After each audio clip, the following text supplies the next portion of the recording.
Olá, pessoal. Vamos para mais uma aula do curso Primeiros Passos com Impressão 3D. Esse é um curso oferecido pelo evento iMaker do IFCE Campus Maracanaú. E hoje a gente vai para a aula 4, que o tema é Materiais de Impressão 3D. Essa aula vai ser ministrada por mim, Daniel Dias, e o material foi elaborado por mim e pela Liza Firmino. Falar um pouquinho sobre introdução de materiais e aprofundar um pouco mais sobre dois, que são PLA e ABS, que são os mais comuns para FDM. Também fazer alguma comparação para facilitar na hora de escolher qual material que você vai querer. Tem sim um peso na funcionalidade da peça que eu estou fazendo. O material faz parte, sim, de uma escolha, tipo, é quase uma configuração que você faz, a escolha do material, para garantir a finalidade da peça. Falar um pouquinho também sobre técnicas de acabamento, cada material tem algumas particularidades, e fazer algumas considerações, mostrando também algumas coisas no simulador, né? No fatiador puro. Bom, então, a respeito dos materiais de impressão, temos o PLA e o ABS, que são dois materiais mais comuns utilizados na impressão 3D. Isso para FDM, né? Em resina tem vários outros lá. Mesmo para FDM, existem outros tipos de materiais, eu até já comentei em outras aulas que o pessoal utiliza até várias coisas para tentar imprimir, tipo, tem o pessoal que usa nylon, que é o nylon, tipo, daquele de vara de pescar e tal. Tem alguns materiais alternativos aí que o pessoal está testando. Mas os principais, pelo menos mais acessíveis para quem é iniciante, é o PLA e o ABS. Então, na aula de hoje, a gente vai entender um pouquinho a diferença entre cada um e como escolher o material para aquela impressora, aquela atividade que eu estou querendo. O material PLA, ele tem esse nome PLA, vindo do ácido polático. Ele parece muito com plástico. E, na verdade, ele é uma espécie de polímero. Esqueci o nome agora, desculpa aí. Mas ele é uma resina plástica, por assim dizer. Ele é conhecido pela sua facilidade de uso e ele tem um preço acessível. E só que no caso, quando você vai utilizar o PLA, você também tem que pensar em algumas configurações para a sua impressão. Uma delas é o fluxo. O fluxo considera como se fosse... É bem similar à vazão, quando você toma vazão de água, por exemplo. É o conceito. O fluxo eu gosto de chamar que é a facilidade do material em se tornar líquido e vazar ou escoar por uma certa região um determinado tempo. Não sei se ficou bem claro isso, mas ele realmente é bem similar à questão de vazão, de fluidez e tal. Imagine que você tenha o bico do injetor lá da impressora e que para determinado fluxo vai sair uma quantidade X de material em tantos segundos, por exemplo. Se você aumentar esse fluxo, vai sair uma quantidade X mais Y de material, né, para esse mesmo tempo. Se você diminuir o fluxo, vai sair uma quantidade X menos Y para esse mesmo tempo. Então, tipo, o fluxo é diretamente ligado à quantidade de material que está saindo do bico, por unidade de tempo. Geralmente, também se configura também a velocidade da impressão para poder casar bem com a questão do fluxo. E tem uma questão bem importante, principalmente não só para o PLA, mas qualquer material que você vai escolher na mesa, que é a adesão à mesa de impressão. Quando você vai iniciar uma impressão, é importante que a sua peça esteja fixa na mesa para ele não perder a referência. De repente você está lá imprimindo uma coisa, aí a peça meio que mexeu.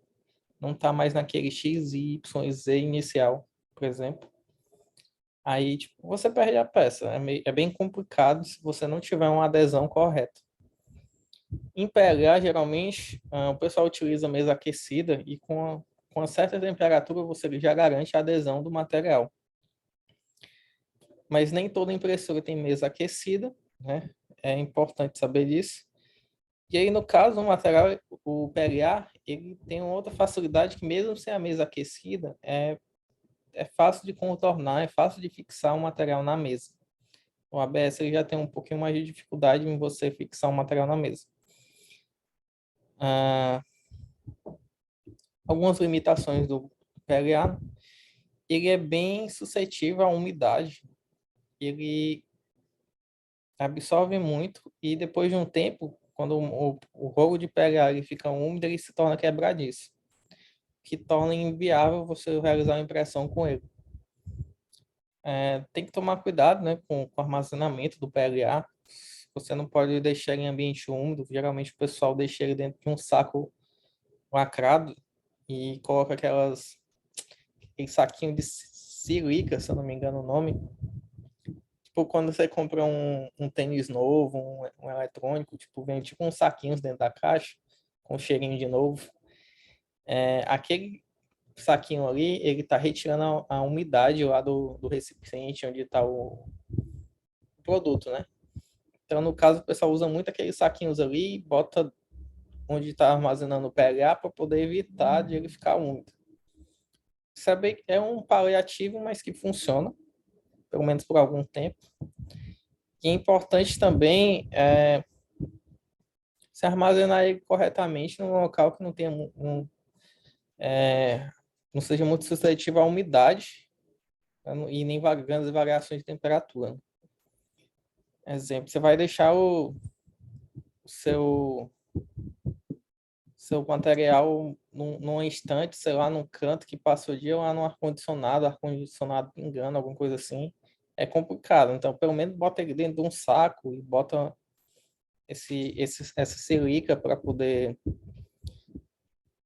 absorver a umidade.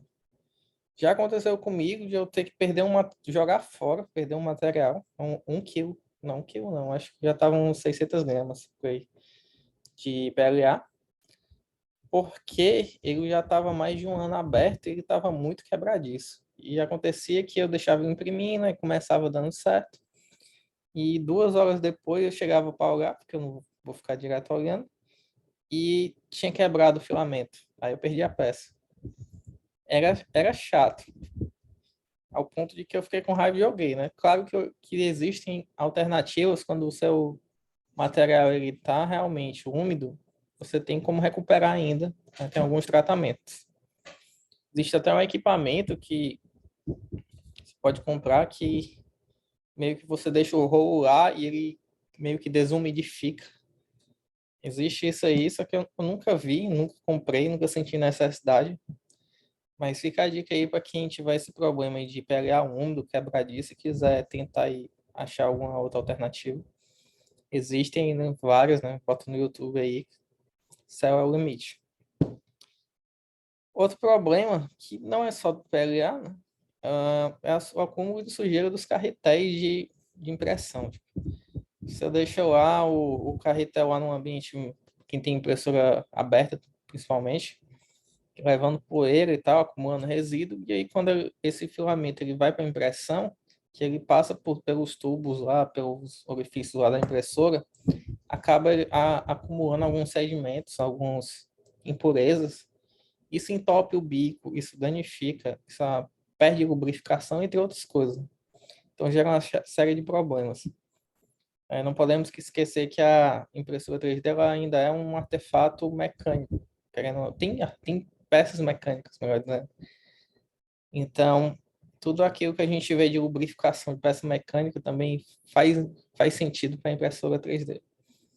O que geralmente o pessoal faz para contornar isso? Eles colocam tipo uma esponja para ir limpando a superfície do filamento enquanto ele está entrando na impressora, né? Alguns ainda usam lubrificante, usam tipo óleo de girassol, se não me engano, tem algumas técnicas aí que vocês podem olhar. Sinceramente, eu nunca precisei disso, mas também eu sempre deixo o meu filamento num canto onde ele não pega poeira. Então fica a dica aí. E aí, questão de fluxo, geralmente quando você compra um rolo de PLA novo, você nunca testou, pode ser que você tenha algum problema com o fluxo, né, a configuração de fluxo do seu fatiador. Por quê?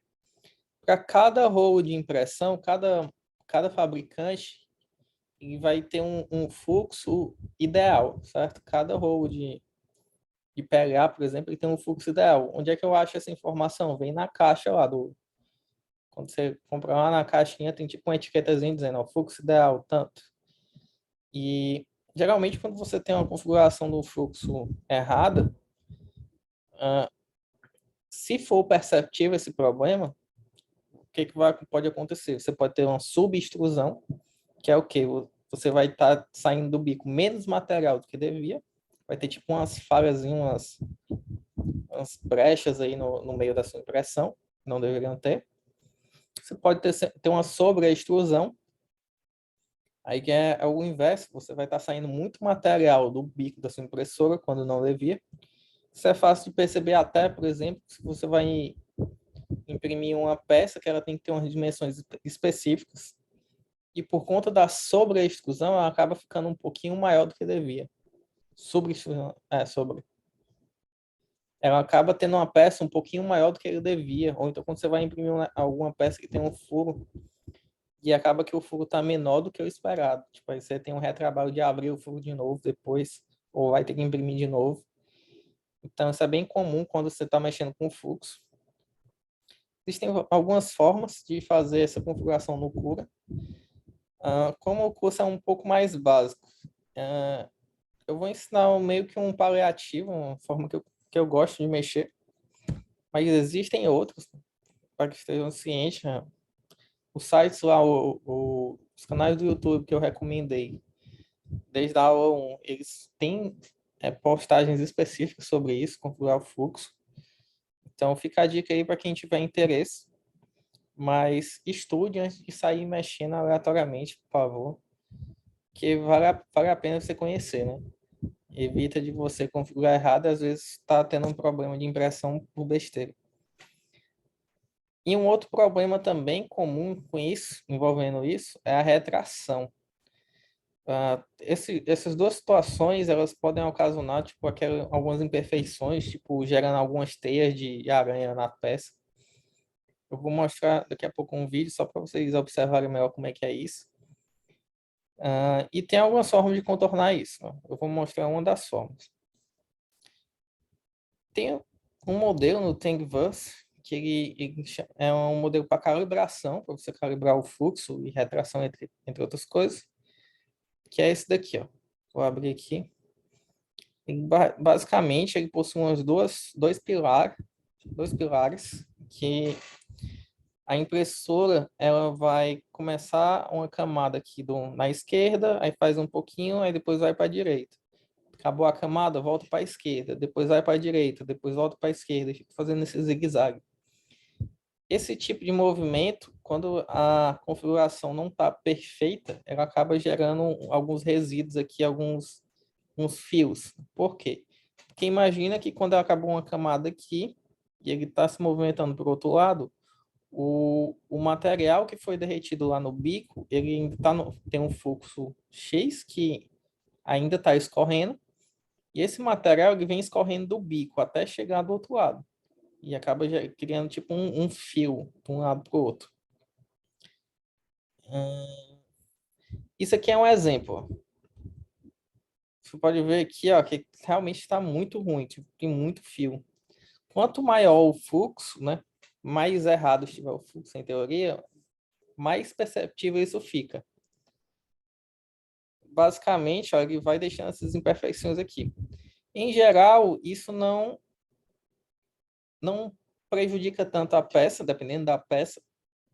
Você consegue retirar depois e tal, dar uma lixada, às vezes. Mas se for uma peça de muito detalhes, isso pode deixar a peça marcada. Então, não é tão interessante assim você ter esse problema. Se acontecer, existem algumas formas de contornar, calma. Geralmente, a gente baixa esse modelo aqui, abre ele na impressora, eu vou abrir ele no Cura.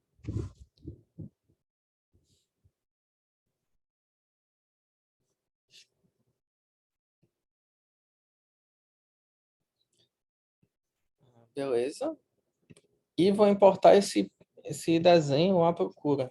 No caso, eu já tinha ele aqui, vou só arrastar. Então, aqui está o meu arquivo .stl, eu vou puxar e arrastar. E pronto. Deixa eu tentar dar colocar num ângulo melhor. Pronto. Então, aqui é a minha peça. Vou rotacionar ela aqui e dar um zoom. Pronto.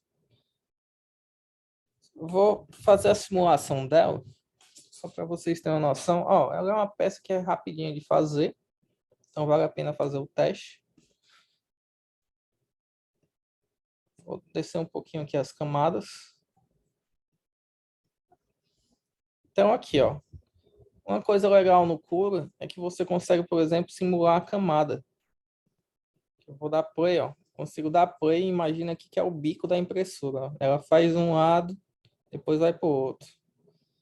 Aí esse movimento aqui, ó, que ela tá aqui e vai saindo para cá, ela vai se repetindo durante toda a impressão nesse modelo. Aí o que isso vai gerando aquelas teias quando não está bem configurado. Isso também tem a ver com a retração. O que é a retração? Para evitar que haja esse escoamento, você tem a opção de mandar com a sua impressora ela puxar um pouquinho do material de volta antes de fazer esse movimento aqui, ó. Isso a gente chama de retração. Também dá para configurar, né? Qualquer fatiador permite isso. E geralmente você configura o quanto de material e puxa de volta. Só que em retração ele é um tópico um pouquinho mais avançado e é interessante até vocês pesquisarem mais a fundo e cada um tirar suas conclusões. Tem gente que se dá bem com isso, tem gente que não dá. Mas enfim, nessa problemática aqui, eu costumo fazer um paliativo. Não quer dizer que vai funcionar sempre, mas pelo menos comigo tem funcionado. Que é o quê? Então, aqui a gente está no Cura, lá na configuração padrão. E agora, eu vou para uma configuração mais avançada. Então, vendo nesse botão aqui, ó, o Custom. E aqui eu tenho duas opções aqui, ó. Eu tenho, quando eu quero fazer essa calibração, eu tenho o Material e o Speed. Para vocês que se tiver em português, vai aparecer material e velocidade. Essa Print Speed, ou velocidade de impressão, é a velocidade que o bico da impressora se move para fazer o movimento aqui da impressora. Então, por exemplo, eu posso tentar casar um pouquinho isso aqui com o meu fluxo. Se eu sei que está saindo mais material do que devia, talvez eu possa aumentar um pouquinho da velocidade só para tentar compensar. Mas quando eu digo um pouquinho, é um pouquinho mesmo. Tipo, aqui é 50, eu vou aumentar para 51, 52. Eu vou fazer um teste gradual, por quê? Porque não é legal você ficar mexendo muito com a velocidade. A não ser que você já esteja bem mais avançado no quesito de impressão. Mas para quem é iniciante, geralmente 50, 60 milímetros por segundo é o ideal. É claro, tipo, eu, por exemplo, em alguns casos eu imprimo a 20 e por aí vai. Mas isso foi depois já de ter muita pesquisa, muito tentativa e erro e tal. Então, eu recomendo quem é iniciante está com esse problema, fazer pelo menos esse testezinho, tipo, tá saindo muito material, então eu vou aumentar só um pouquinho a velocidade. Ou tá saindo pouco material, então eu vou deixar um pouquinho mais lenta para meio que casar um pouquinho o material que está saindo com a impressão. Claro, isso aqui é só um paliativo. Não quer dizer que vai resolver 100%, não. eu também costumo, mais do que mexer na velocidade, eu não gosto de mexer na velocidade. Geralmente eu deixo a velocidade quieta e vou mexer nessa aba aqui, material. Ela vai ter essas duas opções, que é o printing temperature, sei lá como é que é o inglês, enfim, temperatura. E tem esse aqui, que é o build plate temperatura. Esse de cima é a temperatura do bico, esse de baixo é a temperatura da mesa. Bom, para pelear a mesa, eu sempre deixo entre 55 e 60. É mais que suficiente. No caso aqui da temperatura de impressão, né, se eu vejo que ele está saindo mais material do que devia, então quer dizer que ele está muito quente, que ele está tornando o líquido mais rápido. Então diminuo um pouquinho a temperatura. Se eu vejo que ela está saindo pouco, aí eu aumento só um pouquinho a temperatura. Geralmente, quando eu digo pouco, eu vou aumentando de 10 em 10, ou diminuindo de 10 em 10, e vejo se corrigiu. Isso aqui também é um paliativo, mas comigo sempre funciona. Então, fica aí a dica. Vale lembrar que o fabricante também, ele dá uma recomendação de temperatura ideal para aquele filamento. E, geralmente, ó, uma coisa curiosa é que não apenas variando de fabricante, mas também variando de cor de filamento, você provavelmente vai ter um fluxo diferente. Por quê? Porque cada filamento ele é adicionado propriedades térmicas diferentes de acordo com os aditivos, né? Por exemplo, o que faz ele ter uma cor diferente é um aditivo. Então, isso influencia também nas características térmicas do filamento. Enfim, então, beleza. Isso aqui dá para fazer uma brincadeirazinha, dá para tentar corrigir um pouquinho esses problemas aqui no caso dessas imperfeições, tanto para o string, que a gente chama, ou problema de retração, como também a questão lá quando você tem a sub ou a sobreextrusão. Existem outras configurações mais avançadas, existe, só que não vale a pena abordar. É muito mais interessante que vocês olhem um pouquinho sobre isso, pesquisem um pouquinho e, se quiser, pode comentar comigo depois do apoio e tal.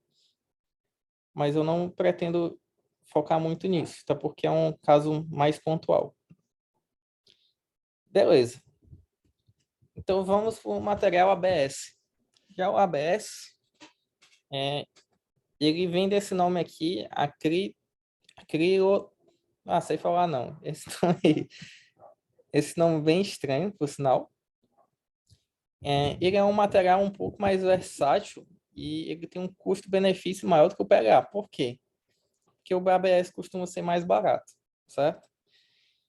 E o uso do ABS ele é preferencial para peças que vão ter um acabamento, um formato estético. Por um único motivo, que é mais fácil você fazer acabamento no PLA ou no ABS, certo? Ele é mais barato, mais fácil de dar acabamento. Só que ele tem algumas limitações, né? A principal limitação de quem está iniciando e quer imprimir em ABS é a dificuldade que você vai ter em fazer impressão. Principalmente se a sua impressora for aberta, né? O ABS ele é muito suscetível a fluxo de temperatura, a variação de temperatura. Então, você está imprimindo ele enquanto está tendo variação de ar, ali, corrente de ar, provavelmente a sua peça ela vai começar a envergar, vai apresentar falhas, entre outras coisas. Então, você quer imprimir em ABS, ou você bota a impressora num ambiente onde não tem nenhum fluxo de ar, ou então você bota ela numa capa protetora, né? Uma impressora fechada. Eu estou imprimindo, minha impressora é aberta e eu estou imprimindo no ar-condicionado. Cara, ABS é meio complicado você fazer isso. Fica a dica aí. Então, para minimizar os riscos de variação térmica, basta que a impressora esteja no ambiente fechado. No caso da minha, eu meio que botei a minha dentro do armário. E eu deixei ela imprimindo lá dentro. Tipo.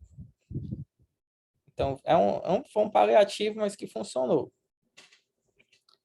E esse material ele é bem suscetível durante a impressão a variações de temperatura, né? Então é bom ser um ambiente que tenha a temperatura mais constante.